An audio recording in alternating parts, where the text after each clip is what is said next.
Boa tarde. Você vai assistir agora a gravação do comentário de rádio, que saiu já em mais de 200 emissoras na manhã de hoje, terça-feira, último dia de setembro, 30 de setembro. E lembre-se de se inscrever se ainda não fez isso. As inscrições estão subindo aí rápido, né? E ao final não esqueça de deixar o gostei ou não gostei. Então, vamos ao comentário.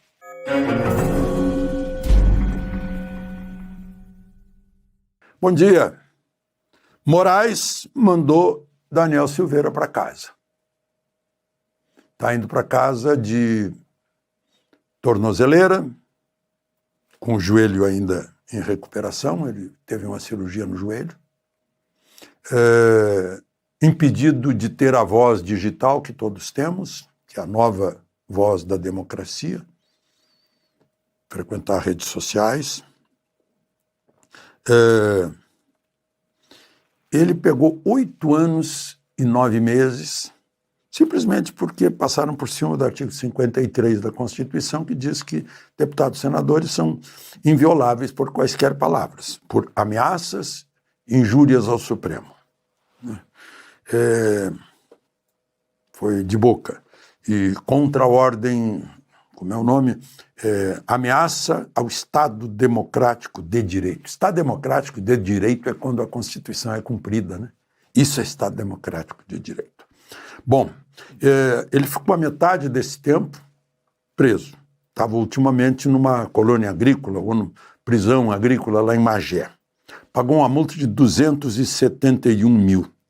Ele, quando foi deputado, em 2018, ele teve 31 mil votos. Mas depois, candidato a senador inelegível, teve 1,5 milhão de votos.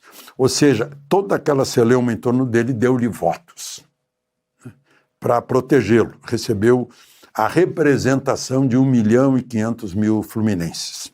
Bom, agora está indo para casa. Fica o registro aqui que o ministro Fachin, tendo como vice Alexandre de Moraes, teve posse ontem no Supremo com a presença de todos os chefes de poderes. Presidente da República, o presidente da Câmara, o presidente do Senado, o vice-presidente da República e o Procurador-Geral da República. Nessa etapa de protagonismo do Supremo, eu estou falando nisso. Vou falar nisso no meu artigo dessa semana. Sobre o protagonismo no Supremo que despertou neste milênio, né? Exatamente o oposto do que era no século passado.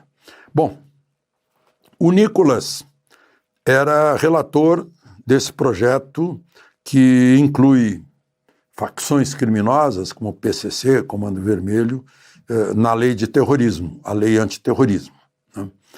O autor do projeto é o deputado Danilo Forte. Parece que o Alexandre Ramagem também tem uma participação nessa redação. O Nicolas está abrindo mão para a relatoria de Guilherme Derrite, que é o secretário de Segurança de São Paulo, que está em licença na Câmara. Ele deve pedir demissão lá temporariamente para fazer esse relatório, eu imagino, né? Esse já está com urgência desde maio. A Câmara dos Deputados decidiu pôr em urgência. Isso é fundamental, inclusive, para um olhar para o Brasil por parte do presidente Trump para combater o narcotráfico. E por falar nisso, né, vejam só, o presidente Lula fez um discurso ontem num congresso de mulheres. O congresso se chama Mais Democracia, Mais Igualdade e Mais Conquistas para Todas. Opa! Aí eu fiz uma conta, né? A esquerda está com 26 anos de poder, desde que assumiu Fernando Henrique, que se confessou um sociólogo marxista. 26 anos de poder, mas as mulheres não estão satisfeitas com o que a esquerda fez nesse tempo todo. E aí Lula fez um discurso dizendo que o autoritarismo teme as mulheres. Aí eu fico pensando, bom, o autoritarismo, então são homens que têm medo de mulheres? Que autoritarismo é esse, né? Fica esquisito. A propósito, vejam só, eu vi na Gazeta do Povo, diz assim, que um assaltante de farmácia foi preso, ele estava com 86 registros de furto, porte ilegal de arma, lesão corporal, ameaça.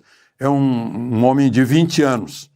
E o juiz que negou a prisão preventiva dele, com toda essa ficha, ele foi preso assaltando uma farmácia, disse que não se podia prever que ele vai continuar assaltando, porque o direito não tem futurologia. Tem sim, se olhar as decisões do Supremo, tem, né? A pessoa é presa para evitar que faça alguma coisa lá no futuro.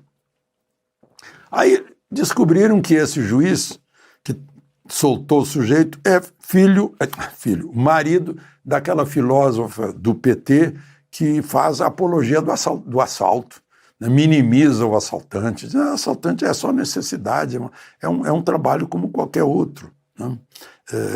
Márcia Tiburi, né? Aí será que esse é um dos maridos do autoritarismo que o Lula fala, que tem medo de mulher? Não sei se é isso, né? Mas enfim, incrível. São essas coisas aqui no Brasil que estimulou o crime, né?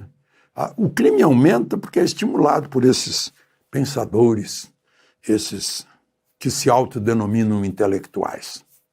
De Brasília, Alexandre Garcia.